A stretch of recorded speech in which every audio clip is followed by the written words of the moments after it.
Echo Fighters are complicated. Well, kind of. On one hand, they add a little more variety to the roster via easy-to-make variations of existing movesets when there's not enough time to create a full-fledged newcomer. On the other, fans of those characters are left feeling bittersweet. Having them playable in Smash is still great, but what if they'd had the chance to be more unique? Take Lucina, for example, a favorite among Fire Emblem fans, with a surprising amount of moveset potential thanks to everything she's picked up over the years. In Smash, though, she got her big break as an echo of her ancestor, and that's all she's gotten to be. While that works okay as is, what if Smash 6 took the chance to remake Lucina from the ground up, drawing more directly from her lore and tragic backstory, and incorporating more of what she's done since Smash 4, while staying true to her current role of an archetypical sword fighter with a simple, beginner-friendly design? It won't be easy, but I think we can pull it off. So, let's remake it! Starting with Lucina's appearance, we need to decide what already works and what could use some touching up. Lucina's character model? Mostly good. Some minor adjustments can make it even better, like a slightly less washed out color palette or a little more emotional range on her facial expressions. Several characters in Ultimate have this issue. Lucina's current alt costumes also work well. They're all based on other recruitable female characters in Fire Emblem Awakening, so they tie in thematically while giving her a good variety of color palettes. The other details are where Lucina can diverge more. She's had to copy Marth's moves and animations almost one-to-one up until now, but a rework means we're free to draw inspiration from her specifically. Lucina basically had the Apocalypse kickstart when she was still a child, with the revival of the godlike fell dragon Grima, who took over Robin's body and killed Chrom. With Grima's undead forces spreading across the world to purge humanity from it, Lucina and the other children of the main cast waged a constant battle for survival, until a last-ditch effort by the divine dragon Naga sent them back in time to stop Grima from being revived at all. Lucina's been through a lot, and it's affected her personality and how she fights. While she does adopt the persona of Marth while in the past, her actual natural style of swordplay is a lot less elegant. She learned the basics from the notoriously headstrong Chrom, and we know she's actively tried to learn more of his fighting style in the present since he's still alive. But since in her timeline he died before she learned everything from him, she had to fill in the gaps with whatever helped her and her companions stay alive. This will be the core of Lucina's redesign, the contrast between the elegance and dignity of royalty and the rough edges of a survivor. As Marth's Echo Fighter, Lucina has shared his role as the standard for how to design sword users and platform fighters. Now that she's on her own, she'll still be doing that, just in her own unique way. Like most swordies in Smash right now, Lucina's footsies-based fighting style uses her mobility and the disjointed attacks of her parallel falchion, spacing her attacks either to protect herself or strike at foes from arm's length. This makes her particularly great in neutral situations. She'll accomplish this a little differently than before. Thanks to an overhauled moveset, Lucina has a newfound secondary focus on mix-ups. With unpredictable timing and positioning, she can pick away at enemy defenses by forcing them to guess when and where her attacks will come out. This key piece of playing offense in any fighting game gets extra attention here, a contrast to Marth's focus on precise spacing.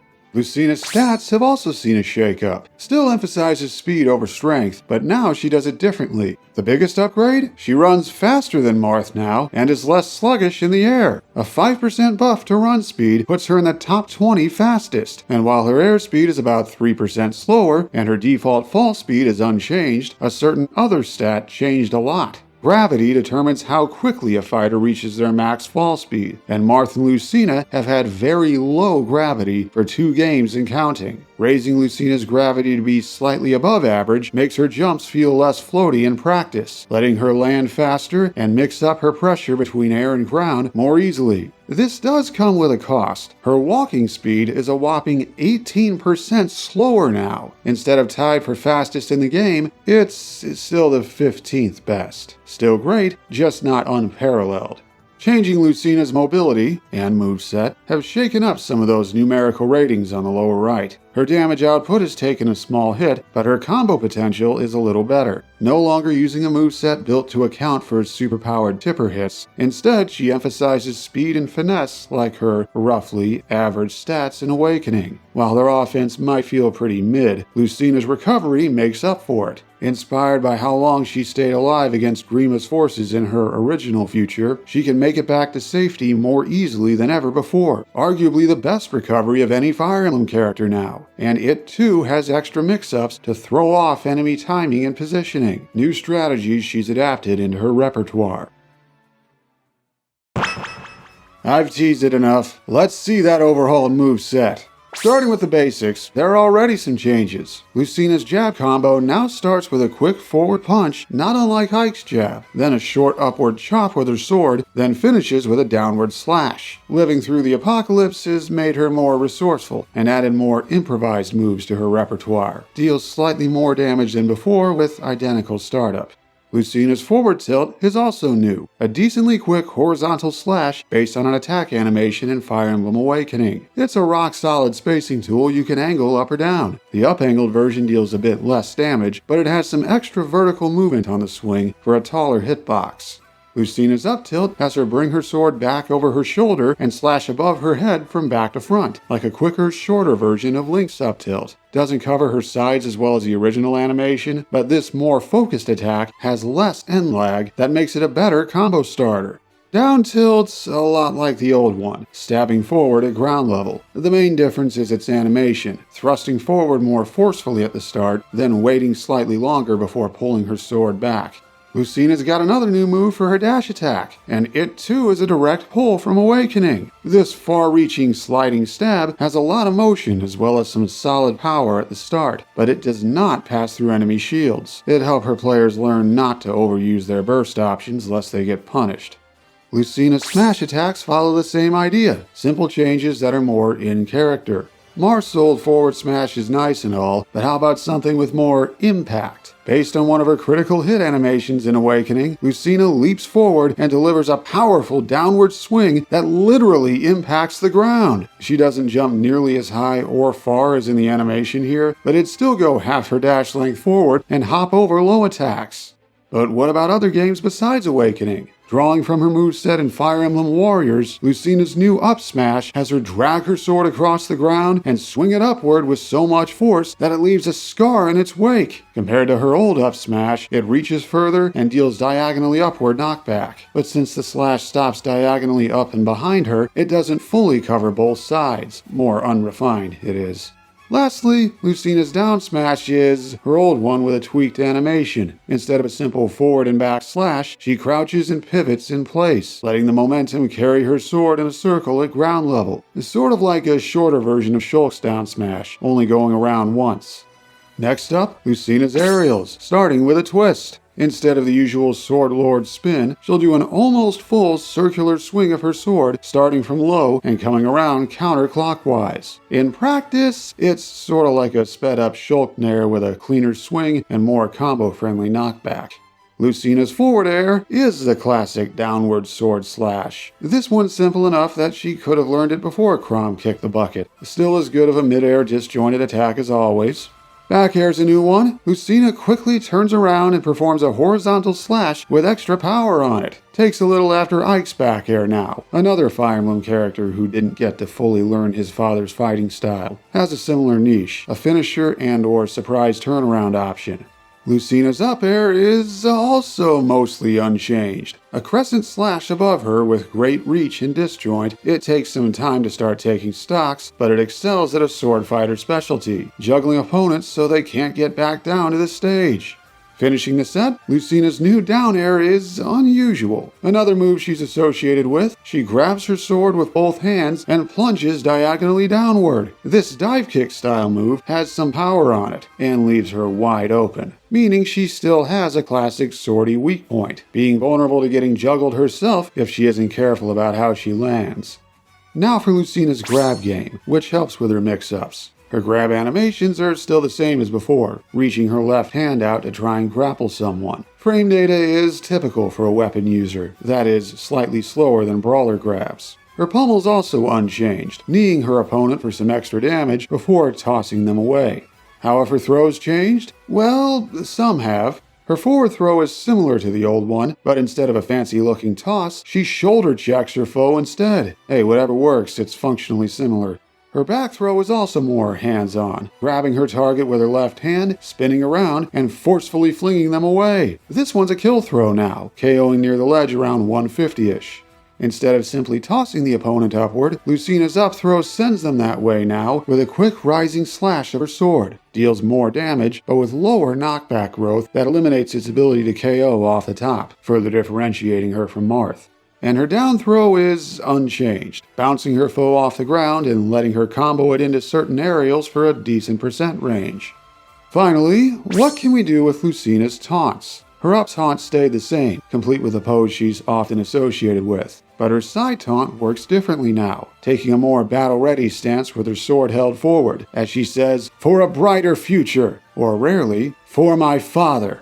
And her down taunt still takes out her mask and puts it on, but now she'll keep it on until you use this taunt again. And if you hold down on the D-pad as the match begins, she'll start the fight with it already on. Maybe she's just used to it.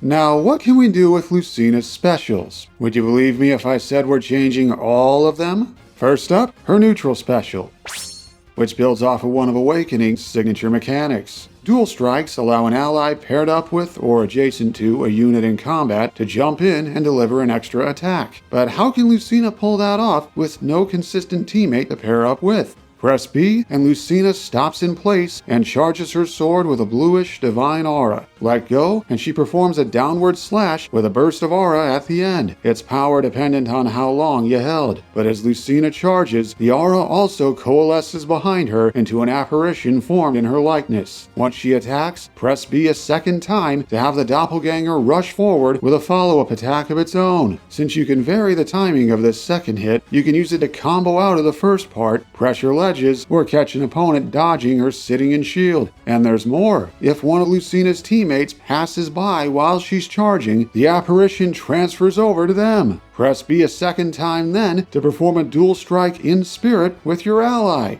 This seemingly simple attack has a lot of mix-up potential. While not as strong at full charge as the old shield breaker, being able to vary the second part's timing forces foes to guess when it'll come out. And the crazy setups you can pull off in doubles matches opens up all kinds of strategies, as long as you don't get hit during the move's lengthy end lag, or get hit mid-charge after transferring the copy, which makes it fall apart.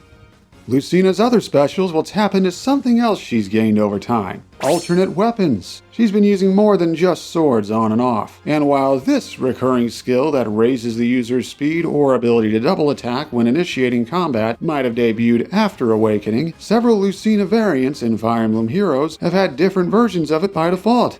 On use, Lucina suddenly swaps weapons, replacing her sword with the lance Gerskogel from her Brave Lucina ult in Heroes. Then she quickly glides forward a moderately long distance, spearhead pointed ahead, to run through anyone in her way. While the distance and timing are always the same, you can press up or down after activating the move to adjust its angle 20 degrees higher or lower, giving you more leeway when recovering or trying to hit someone. And the actual attack has two sets of hitboxes, one during the first half of the dash with moderate damage and knockback, and a second set near the end that deals a weaker hit with low enough knockback and high enough stun that you can combo it into an aerial at most percents if you have your double jump, letting you follow up more easily, just like in the games.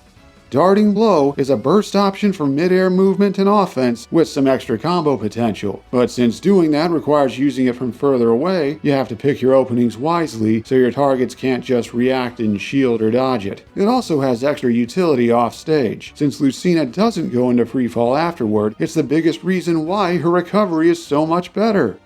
So where does that put her up special? Well, that one's changed as well, to be more like her dad's without its biggest issues. Lucina has used Chrome's signature spinning dive before, and here she's modifying it. Press up and B, and Lucina swaps to another new weapon, the Arcane Axe Threma. She quickly tosses it upward and leaps up to retrieve it. And here's where things diverge. She begins a mid-air front flip just like Chrom does, but her momentum starts carrying her forward, falling diagonally instead of straight down while maintaining the spin, dealing multiple hits to anyone in her way while descending instead of just at the apex, ending with a final blow as she impacts the ground. Since Lucina throws the axe at the start, it puts a hitbox above her before she rises, and she can grab ledges shortly after starting the spin, so she's not as blatantly easy to edgeguard. And pressing left and right after she starts spinning lets you adjust the angle she falls at instead of it being locked in place.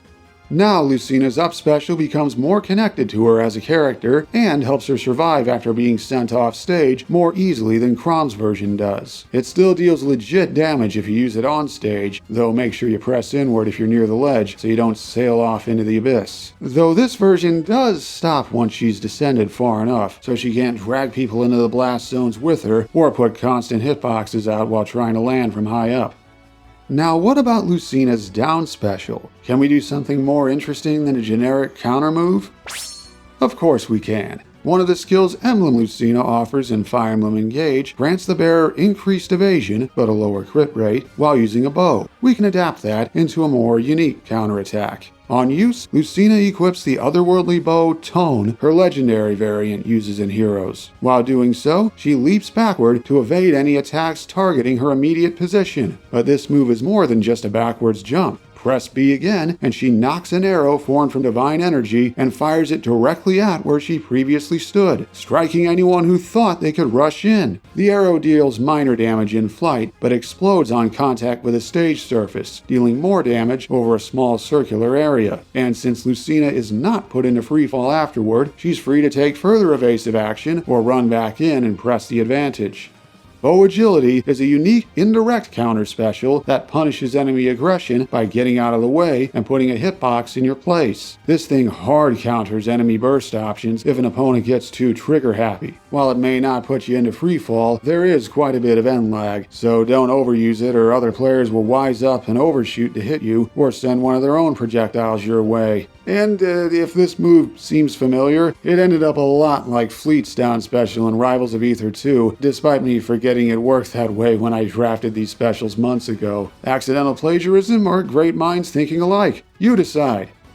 Alright, one move left. What can we do for Lucina's final smash? Well, she has something now that's tailor-made for it. Her Engage attack in, well, Engage is a perfect finisher that emphasizes the user's bonds with their allies. Empowered by the Smash Ball, Lucina rushes forward with an opening slash. If it connects, anyone struck is pulled into a spiritual pocket dimension as Lucina raises her falchion high and shouts, "Everyone, now!" On command, all of her allies who traveled back in time with her appear one by one, each assailing the trapped foes as they pass by with weapons, magic, or their own dragon or beast powers for a rapid chain of attacks. Then Lucina herself gathers her strength, leaps forward, and delivers a final blow with her sword wreathed in divine light. No matter what she's up against, her bonds give her strength. And there, a revamped version of Lucina that transforms her from Echo Fighter to fully distinct character with her own niche and moveset. Applying details from her backstory and lore have forged her into someone still an archetypical Platfighter sortie and still easy to pick up and play, yet offers her own take on that, emphasizing mix-ups and a balance between offense and defense, all while incorporating new ideas from all across her appearances in other Fire Emblem games since Awakening, including other weapons she's gained over time. Not bad, eh? Goes to show how much source material some characters have if you know where to dig. While Lucina works well enough as an Echo Fighter, this shows what she could do if she ever got the chance to stand out on her own. Whether she'll ever get that chance is hard to say, with us in the dark about when Smash 6 is happening, what it'll look like, and how many characters from Awakening will make the roster. The future is unclear. Still, I wouldn't be surprised if Lucina stays active in Fire Emblem's future. I've had this crazy idea for a Bayonetta-like action spin-off where she travels through the Outrealms to save other worlds, with her obtaining those alternate weapons from heroes during the story and able to swap between them mid-combat based on what the current enemies are weak to. You can kinda see it, right? Special thanks to the following for contributing to this video. Shout out to my patrons for the continued support. And now, it's their turn to jump in and strike. Anyone currently backing me on Patreon for as little as $1 per month can vote on which of these 3 Smash veterans gets a remake next. Bowser's not bad as is, but he could use more of his actual personality. So, until next time, keep your hopes up, because hope will never die.